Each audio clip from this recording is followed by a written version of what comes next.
Sure. I'm going to stand up to make it a little more personable here, so it actually feels like a little less like a imposition, but it does feel like a courtroom here, doesn't it? We didn't do it. We'll see about that at the end here. Carrie, thanks for the introduction, and I appreciate the promotion you just gave me too. But I'm actually the deputy undersecretary. Oh. One day we'll get there. But there's plenty enough happening even in that role itself. And in that capacity, my job is actually oversight of the USDA Forest Service. And so being a forester from Los Angeles, I often find myself coming to groups and speaking in places where I have to explain to people, what am I doing from Los Angeles working in rural America? And so this is one of the reasons why I actually love working on urban forestry issues, is that I can actually take my background on all sides and apply it directly there. And so I have a real passion for urban forestry, and it's been a real distinct privilege and pleasure to serve in the capacity that I'm at right now. I'm going to take maybe about 10 minutes or so and just share with you a few things. Talk to you a little bit about the importance of urban forests, share with you some of the things that the President is focused on with the America's Great Outdoors Initiative, as there are many intersections with urban and community forests there. And then I want to end the 10 minutes with telling you just a little bit about what's happening at USDA, and particularly the Forest Service. And we do have some Forest Service employees here, I note, and they can answer some of these questions and probably correct and fill in many of the blanks that I'll leave.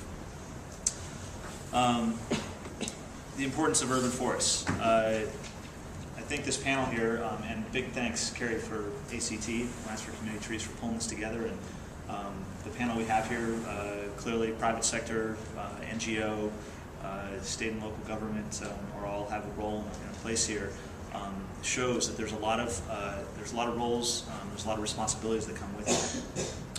But why urban forests? And these folks are going to tell some of that story, and probably even better than I. But let me tick through for you a few of the top line statistics and other things if you're not familiar with these things already.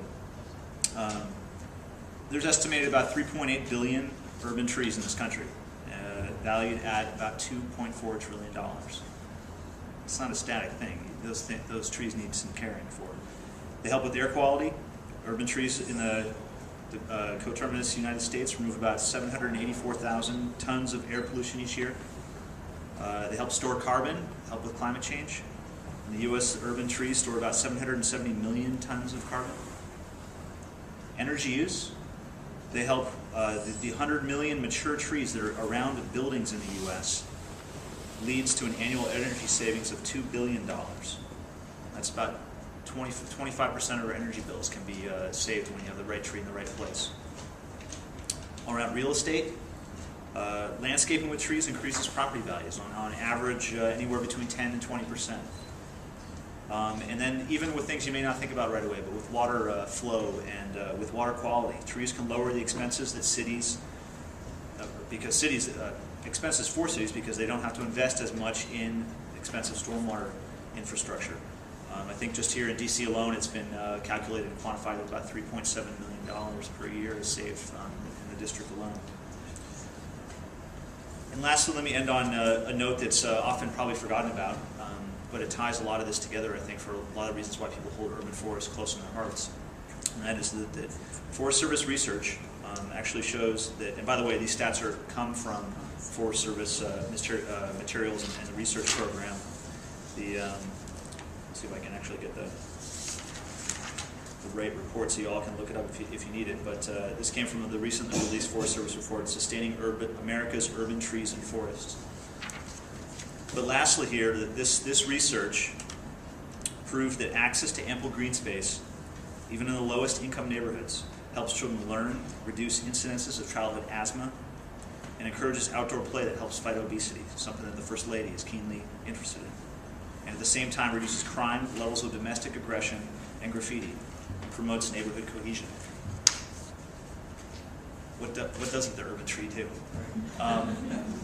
This is a good segue to bring in the President's America's Great Outdoors Initiative here, because a key tenet as to why the President embarked upon that initiative was his desire to reconnect people to the outdoors. reconnect people to the land. And clearly, the urban forests are going to be a key way to do that. That information, that research the Forest Service has provided tells that story, makes the compelling case for that. And so when the President came up with this idea, he actually charged his cabinet, and he laid out 4 cabinet agencies to press on this. Department of Agriculture through Secretary Tom Vilsack, Department of the Interior through Secretary Salazar, Environmental Protection Agency through Administrator Jackson, and then the chair of the Environmental Council on Environmental Quality for the White House, Nancy Sutley. Those 4 embarked upon, along with help from their sub-cabinet, folks like myself, actually went out across the country for almost a year and met with over 10,000 different Americans and posed the question, what can we do to help you connect people back to the land and help conserve and restore America's great outdoors? That report came to a culmination, all came to a culmination in a report that was delivered to the President from those 4 principles in February of this year, Valentine's Day actually. And that report, if you haven't seen it, looks like this. And this is something I'd encourage you to take a look at because it covers a lot of ground, as you might guess. America's Great Outdoors is a lot of territory. But there are big sections within here that relate directly to the work that the urban and forestry programs and advocates do, particularly as it pertains to youth, but also about the importance of those urban forests. And there's actually a specific goal laid out within here. That goal essentially states the desire to establish great urban parks and community green spaces. In that pursuit, the notion here is basically to create and enhance a new generation of safe, clean, and accessible urban parks and community green spaces. A lot of the efforts are underway right now to build and get ready for the efforts that are coming forth. Key to that is going to be the establishment of a task force that's going to help develop an urban forest roadmap for the federal agencies to work with their state and local partners to achieve the vision and the goals that the President has laid out.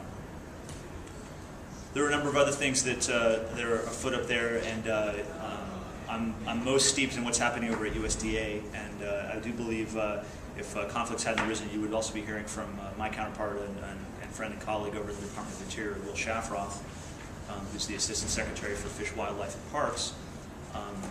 But I wanted to share with you just a few of the other things that we're working on and towards under that frame.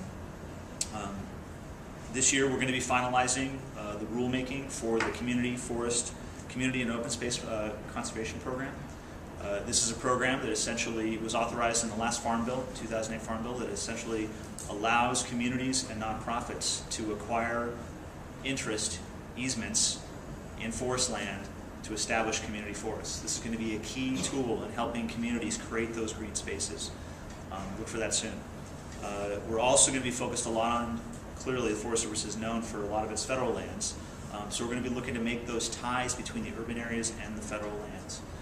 So we've got efforts afoot through our urban and community forestry programs and also through our Director of Engineering to look at trails and systems to line up those cities and public lands so they're actually tied together. And there's more to come. So that gives you a quick sense of what's happening through America's Great Outdoors. What I'd like to do is transition a little bit to share with you some of the things that the Forest Service is, USDA and the Forest Service is actually doing through its signature program, the Urban and Community Forestry Program. And in FY 2010, for those of you who don't know, this is a line item within the State and Private Forestry mission area within the agency. And in 2010, there were over 7,000 communities assisted, directly improving the quality of life for over 177 million Americans. It's a pretty good touch. There's very few programs that have that ability to reach out and reach that many people. This program is delivered locally. The Forest Service does not have the capacity and probably is not best positioned to do that. It does it through its state and local partners, state foresters and groups like Alliance for Community Trees and the folks you have also up here on the panel. And you'll hear more from them about some of the work that goes on. looking towards the future, and certainly the budget that's sitting over there, help yourself if you want to get through the whole thing, but deep within there you'll actually find the President's proposal for FY12 that actually proposes an increase in the Urban and Community Forestry Program. That is no small feat. It's not a huge increase, but considering all else that's happening out there, it is a strong statement as to the importance that the President, the Secretary, and the Forest Service believes in the value of the Urban and Community Forestry Program. Going from a 7% increase up to $32 million is proposed for next year. Within that, there's also a $2 million strategic tree planting initiative that's going to be focused on carbon sequestration and energy conservation. I'd be happy to talk more about that, but there's some folks here that might be able to add more to that as well. So let me close out and just simply share with you some of the things that we think are important and that we need to be doing to make sure that we're doing all we can to keep furthering the goal of promoting, conserving, and protecting urban forests. We've got to be energizing communities. This urban and community forestry dollars helps to leverage and raise the visibility of the local grassroots programs that need a little elevation. They help with planning for green infrastructure. Green infrastructure being the actual Mother Nature and her ability to create buffers, the ability to help with wildlife habitat in urban areas. Our programs help with building that. It can actually save cities money. We need to build the local capacity. This work is a responsibility of a lot of the folks local and close to home. That's where people's interest of place comes and starts from, and that's where we want to invest our time and energy in. We want to be reinforcing statewide commitments. Working with the state foresters is key, and with governors. Wisconsin is a great state where we actually see some pretty amazing programs leveraging dollars on, I think, 6-to-1 level. And we need to be putting our green systems to work. And I mentioned this a few times before, but actually helping with stormwater buffering, water quality. Trees can really, really help, and even put them to work in really positive ways. So that gives you a quick sense of the things that USDA and the Forest Service are doing. But it's important for me to also mention, just quickly for the benefit of my other federal counterparts, Department of Interior has a real strong focus here as well. I'm not as familiar with those, and so I'd be happy to take some questions back for those folks in the department if I can. But essentially, they're looking to focus on investment in the state-side part of the Land and Water Conservation Fund to pursue the establishment of great urban parks. And this is a part of the America's Great Outdoors Initiative. The Forest Service is going to be right there at the table, working closely with and looking to make that program a success, because the Forest Service does have a history of more than 30 years of working in this area. So with that, I appreciate it. Thanks for the time. Just to give you a quick orientation, and I'd be happy to turn it over. A forester by training, a little bit. I think what we'll do is try to hold our questions to the end, just to make sure that each of our panelists has an opportunity to present what they have today. So our next speaker is coming.